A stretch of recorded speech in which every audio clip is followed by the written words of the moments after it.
Hari ini Nuske yang merupakan paman John Kay diperiksa di Polda Metro Jaya sebagai saksi dalam kasus pertikaian keluarga. Nuske pun mengajak John Kay untuk berdamai.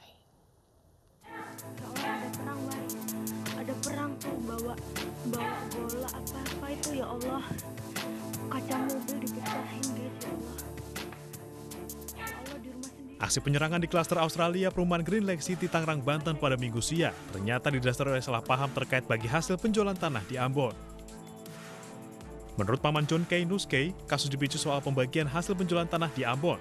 Namun dia menganggap masalahnya dengan John Kay sudah selesai. Masalah udah itu kan cuma masalah sipil, masalah yang sudah selesai. Yang kemarin dijelasin sama Kapolda itu benar itu. Tapi udah selesai masalah di Ambon sana udah selesai. Cuma mungkin beliau tidak sabar untuk menanti masalah di sana. Di Ambon sana kan lihat urusan sama birokrasi ini kan nggak bisa secepat itu kan beli. Itu benar. Nuske berharap adanya perdamaian antara dirinya dan John Kay karena masih memiliki hubungan keluarga. Sendiri nantinya seperti apa? Ya damai lah. Mau ngapain lagi? Kita ini keluarga kok, harus damai. Dia sudah lakukan, barang saya sudah selesai, tapi saya sudah menerima, saya memaklumi apa mungkin emosi dia. Sudah selesai, jadi ke depannya harus damai.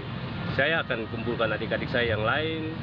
Kalau bisa seluruh orang Ki yang ada di Jakarta untuk rekonsiliasi kita, jangan ke depan, jangan kita seperti ini lagi.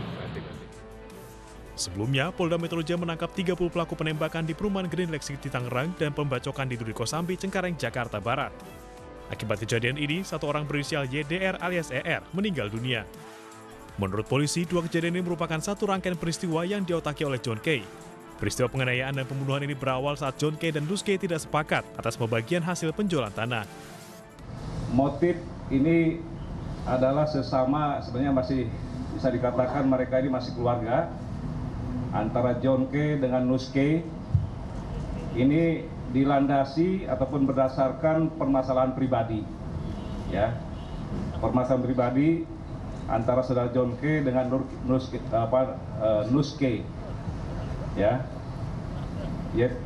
terkait adanya ketidakpuasan dalam hal ini pembagian uang hasil penjualan tanah, ya. Jadi ini masalah pribadi sebenarnya awalnya itu. Tetapi karena dilandasi dengan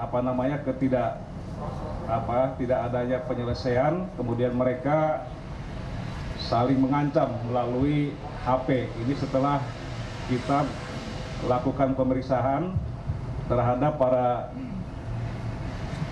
pelaku ini.